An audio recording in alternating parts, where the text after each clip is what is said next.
قریب جنوب میں واقع تھی۔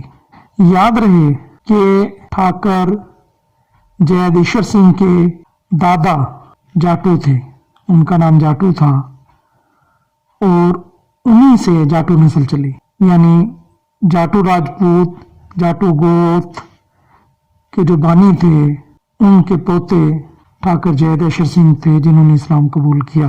تیسری روایت موضع گنتھلا، تحصیل کیتھل، ضلع کرنال۔ وہاں کے تمام راجپوتوں میں ایک روایت چلی آ رہی ہے کہ ان کے بزرگ رانا مراد سنگھ نے شیخ جلال الدین تھانسیری جو 1571 عیسوی میں فوت ہوئے، ان کے ہاتھ پر اسلام قبول کیا، اور ان کے جو بزرگ تھے رانا مراد سنگھ، ان کا نام رانا بہاؤدین رکھا گیا، رانا بہاؤدین ان کا نام رکھا گیا۔ چوتھی روایت یہ ہے موضع بھوانی کھیڑا، تحصیل ہانسی، ضلع حصار کے چند جاٹو راجپوتوں نے مغل شہنشاہ اکبر اعظم کی مذہب کے بارے میں جو رواداری تھی اس سے متاثر ہو کر اسلام قبول کیا۔ تو یہ 4 روایات ہیں جو تمر راجپوتوں کے قبول اسلام کے بارے کے اندر مختلف جگہوں پر مذکور ہیں۔ اب ظاہر ہے کہ ان کی صحت اور ان کی درستی جو ہے وہ تحقیق طلب ہے۔ سامعین محترم، چوہان راجپوت، چوہان راجپوتوں میں سب سے پہلے چوہان راجپوتوں میں اسلام قبول کرنے کی سعادت پرتھوی راج چوہان اس کے بھتیجے ایشر داس کو ہوئی۔ ایک روایت یہ ہے۔ دوسری روایت یہ ہے کہ چوہان کا جو شاہی خاندان تھا اس کے ایک فرد موتا رائے، اس نے فیروز شاہ تغلق کے زمانے میں اسلام قبول کیا، اور یہ جو تھے موتا رائے، یہ ایک چھوٹی سی ریاست، اس کے حکمران تھے دوریرا، جو کہ ضلع حصار کے حدود میں واقع تھی۔ موتا رائے کے 6 بیٹے ہوئے، 3 نے اپنی مرضی سے اسلام قبول کیا، جنہیں قائم الدین خان، زین الدین خان اور زبر الدین خان کے نام دیے گئے۔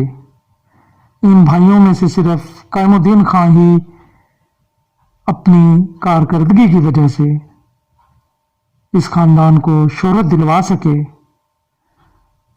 اور اسی سے قائم خانی چلے۔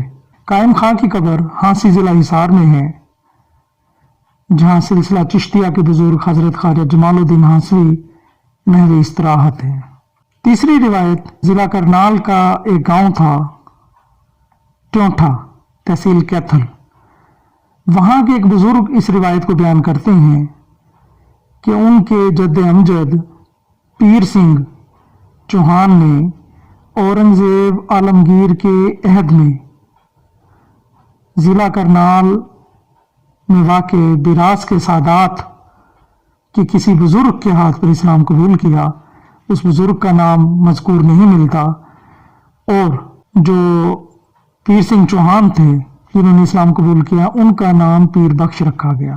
چوتھی روایت جونڈلا ضلع کرنال کے چوہان راجپوتوں کے ہاں رائج ہے، وہ یہ ہے کہ ان کے جد امجد رام سنگھ ولد کرن سنگھ نے بو علی شاہ قلندر پانی پتی، جن کی وفات 1324 عیسوی میں ہوئی، ان کے ہاتھ پر اسلام قبول کیا۔